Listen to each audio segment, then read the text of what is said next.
मुआहदा ये है कि इंडिया के मुंबई से लेकर यूएई तक अगर अंडर वाटर ट्रेन बनेगी, बुलेट ट्रेन, वो भी जी जी सर इतना बड़ा मुआहदा, इतनी बड़ी इन्वेस्टमेंट सर, वो भी इंडिया पे कर रहा है यूएई। मुस्लिम कंट्री अगर देखा जाए तो पाकिस्तान के साथ भी उसके रिलेशन बुरे नहीं है, पाकिस्तान के साथ भी कर सकता है, पाकिस्तान के साथ इन्वेस्टमेंट करेगा तो आने वाले टाइम के अंदर आपको नहीं लगता कि पाकिस्तान भी स्ट्रॉन्ग हो जाएगा? सर, इसमें दो चीज़ें, एक इंडिया जमहूरी मुल्क है बहुत बड़ा, इंडिया के अंदर एक बहुत बड़ी मार्केट है as compare to Pakistan. Pakistan इतनी बड़ी मार्केट नहीं है जितनी इंडिया बड़ी मार्केट है। तो इसका मेन फैक्टर मुझे यही नज़र आता है कि एक इंडिया बहुत बड़ी मार्केट है उनके लिए, और पाकिस्तान के जो हालात हैं, जो इस वक्त सिनेरियो चल रहा है, उसकी वजह से यूएई पाकिस्तान के बजाय इंडिया को प्रेफर कर रहा है। सर ये तो बुलेट ट्रेन के बारे हेलो दोस्तों, आपका स्वागत है अपने YouTube channel Bharat Pak reaction and review में। दोस्तों, आज के वीडियो का टॉपिक है first under water train from UAE to India. Pakistani लोगों को लगा है झटका क्योंकि यूएई के शेखों ने भारत को दिया है नया gift, first under water train from UAE to India. ये सुनकर पाकिस्तानी लोगों के होश उड़ गए। पाकिस्तानी मीडिया में चर्चा हो रही है, हम भी मुस्लिम हैं, यूएई ने हमारे मुस्लिम उम्मा के लोगों को लिए ये गिफ्ट देना चाहिए था। मुआहदा ये है कि इंडिया के मुंबई से लेकर यूएई तक अगर अंडर वाटर ट्रेन बनेगी, बुलेट ट्रेन, वो भी जी जी सर इतना बड़ा मुआहदा, इतनी बड़ी इन्वेस्टमेंट सर, वो भी इंडिया पे कर रहा है यूएई। मुस्लिम कंट्री अगर देखा जाए तो पाकिस्तान के साथ भी उसके रिलेशन बुरे नहीं है, पाकिस्तान के साथ भी कर सकता है, पाकिस्तान के साथ इन्वेस्टमेंट करेगा तो आने वाले टाइम के अंदर आपको नहीं लगता कि पाकिस्तान भी स्ट्रॉन्ग हो जाएगा? सर, इसमें दो चीज़ें, एक इंडिया जमहूरी मुल्क है बहुत बड़ा, इंडिया के अंदर एक बहुत बड़ी मार्केट है as compare to Pakistan. Pakistan इतनी बड़ी मार्केट नहीं है जितनी इंडिया बड़ी मार्केट है। तो इसका मेन फैक्टर मुझे यही नज़र आता है कि एक इंडिया बहुत बड़ी मार्केट है उनके लिए, और पाकिस्तान के जो हालात हैं, जो इस वक्त सिनेरियो चल रहा है, उसकी वजह से यूएई पाकिस्तान के बजाय इंडिया को प्रेफर कर रहा है। सर ये तो बुलेट ट्रेन के बारे में बताया कि इंडिया की एक कंपनी है, सिर्फ एक कंपनी के ऊपर बिलियन ऑफ डॉलर्स इन्वेस्टमेंट की हुई है यूएई ने, और अगर मैं बात करूं यूएई की तो 60% इंडियंस वहां पर इन्वेस्टमेंट की हुई है। सर क्या वजूहत है कि एक तरफ हम कहते हैं कि इंडिया बहुत गरीब मुल्क है, लेकिन दूसरी तरफ हम देखते तो इंडिया बड़ी बड़ी कंट्रीज़ के अंदर अपनी इन्वेस्टमेंट करके वहाँ पर बादशाहों की तरह रहता है, कैसे देखते हैं इसको? उसकी वजह यही है कि इंडिया में पिछले 70 साल से जमहूरियत चल रही है। वहाँ पे जो सिस्टम है वो उनका पूरा जमहूरी है, जिसे कह सकते हैं आप। उनके यहाँ कभी भी माशाल्लाह नहीं लगा, हमारे यहाँ माशाल्लाह आपके सामने कितनी बार मुल्क में लग चुका है, जिसकी वजह से हमारा मुल्क स्टेबल नहीं हो पाता। ठीक है, फिर हमारे यहाँ किसी भी हुकूमत को काम बहुत बड़ा इनिशिएटिव लिया इंडिया को लेकर, इंडिया को ये कहा कि फ़्लाइट्स जिस पर हम आते हैं कभी डिले हो जाती है मौसम की ख़राबी के ऊपर, कभी कोई प्रॉब्लम होती है, कभी कोई प्रॉब्लम हो जाती है, तो लोगों को आना जाना इंडिया टू दुबई बड़ा मुश्किल हो जाता है, यूएई जाना बड़ा मुश्किल हो जाता है। तो उन्होंने फैसला किया कि दुबई ने कहा कि आने वाले टाइम के अंदर हम इंडिया को एक गिफ्ट देंगे।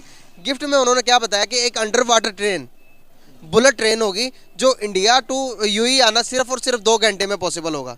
क्या सा समझते हैं आपको? यूएई एक मुस्लिम कंट्री है, इंडिया के साथ रिलेशन उनके डे टू डे बहुत ज़्यादा बिल्ड होते जा रहे हैं, क्या वजूहत है रिलेशन को बिल्ड करने के पीछे?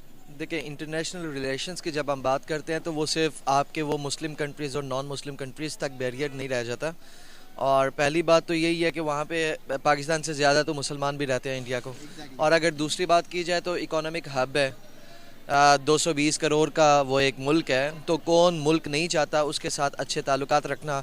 और यही तमाम चीज़ें हैं। एक्चुअली दुबई भी, वहाँ से जितने ज़्यादा लोग वहाँ पे मूव करेंगे तो दुबई को भी उसका फ़ायदा है और इंडिया को भी उसका फ़ायदा है। तो वो एक्चुअली ये तो एक दूसरे की विन विन सिचुएशन यहाँ पे आ जाती है हमारे पास।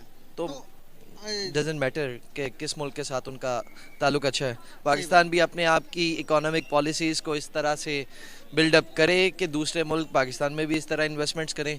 सी पैक का प्रोजेक्ट पाकिस्तान में भी इन्वेस्ट हुआ है, कुछ ना कुछ देख के लोग इन्वेस्ट करते हैं, अदरवाइज़ तो कोई भी इन्वेस्ट नहीं करता। सही बात की आपने, बहुत अच्छी बात की। तो जैसे कि अगर यूएई की बात कर रहा हूँ मैं, यूएई के साथ पाकिस्तान के ताल्लुकात को इतने अच्छे नहीं हैं जितने कि हम बता सके कि भाई जितने अच्छे इंडिया के साथ है, अदर कंट्रीज़ के साथ है। पाकिस्तान के रिलेशन यूएई के साथ, यूएई को जैसे कि सऊदी अरब हो गया, हम इनको अपना राइट हैंड मानते हैं, लेकिन अभी उनके ताल्लुकात हमसे इतने अच्छे नहीं हमारे साथ, इसको कैसे देखते हैं आप? बात वही है कि रिलेशंस बिल्डअप करने हो तो आपको भी उनके लिए कुछ करना पड़ता है और उनको भी आपके लिए कुछ करना पड़ता है। और अगर हम सिर्फ वो इसी हद तक रह जाएं कि मांगने वाली सिचुएशन ही रहेगी तो कोई भी उस तरह से तो आपके साथ रिलेशन नहीं रख सकता।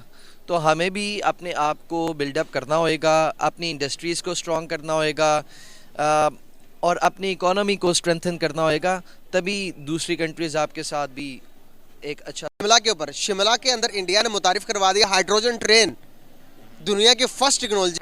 चाइना के बाद अब इंडिया मुतारिफ करवाने जा रहा है, वो भी कश्मीर के अंदर।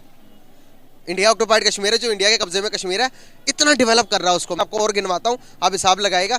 इलेक्ट्रिक बसेस, उसके बाद दुनिया का सबसे ऊंचा सैनमा, उसके बाद यूनिवर्सिटी निज़ाम, उसके बाद हॉस्पिटल का सारा निज़ाम, उसके बाद अगर मैं बात करूँ आपको तो G20 की मीटिंग भी इंडिया कश्मीर के अंदर रखवा रहा है। कैसे देखते हैं आप इन चीज़ों को, कि क्या साबित करना चाह रहे हैं इंडिया कि पाकिस्तान अपने कश्मीर पर क्या कर रहा है? पहले तो उसका जवाब दे दें। जी, पाकिस्तान अपने मसाइल से निकलेगा तो बाकी कोई कश्मीर के बारे में सोचेगा। अगर हम बात करें, है ना, इकोनॉमिकली बहुत एक स्ट्रॉन्ग पावर बन चुका है। उसकी जीडीपी देखें तो टॉप हमारे जो 5 कंट्रीज़ हैं, अमेरिका, चाइना, अब हालांकि उसकी जो जीडीपी है यूके को बीट कर गया है। और अपनी इन्वेस्टमेंट, अपने जो लोगों की इन्वेस्टमेंट है वो अपने कंट्री में लेके आ रहा है। इसकी वजह से जो है ना, वो दुनिया को एक अपना नया चेहरा दिखाना चाह रहा है कि भाई हमारे पास पावर, लोग अगर हमारे यहाँ इन्वेस्टमेंट करेंगे तो उनकी इन्वेस्टमेंट ज़ाया नहीं होगी। इसी तरीके से वो जो डिफरेंट टेक्नोलॉजीज़ हैं, डिफरेंट कंपनियां हैं, उनको अपने मुल्क के अंदर मुतारिफ करवा रहे हैं। और साफ ज़ाहिर है इससे उनका जो एक इंटरनेशनल लेवल पे जो एक इमेज है वो बेहतर होगा। तो इन चीज़ों को देखते हुए वो एक, अब मेरे ख्याल से तो एक डेवलप कंट्री में शुमार हो रहा है। अब अगर पाकिस्तान की बात देख लें तो हमारी इकोनॉमी का बहुत बुरा हाल हो गया है। यहाँ पे खाने पीने की और ज़रूरियात ज़िंदगी की जो चीज़ें हैं वो लोगों की अप्रोच से बाहर हो रही हैं। तो वो इन चीज़ों पर कैसे तवज्जो अपनी दे सकेगा और दूसरों के बारे में कैसे सोच सकेगा? पर्सनली जो मेरा ख्याल है कि उसको पहले अपने घर के हालात ठीक करने चाहिए, उसके बाद जो है ना कश्मीर, हाँ ठीक है, एक इंटरनेशनल इशू है, हमारे भाई रहते हैं वहाँ पे, लेकिन सबसे पहले अपने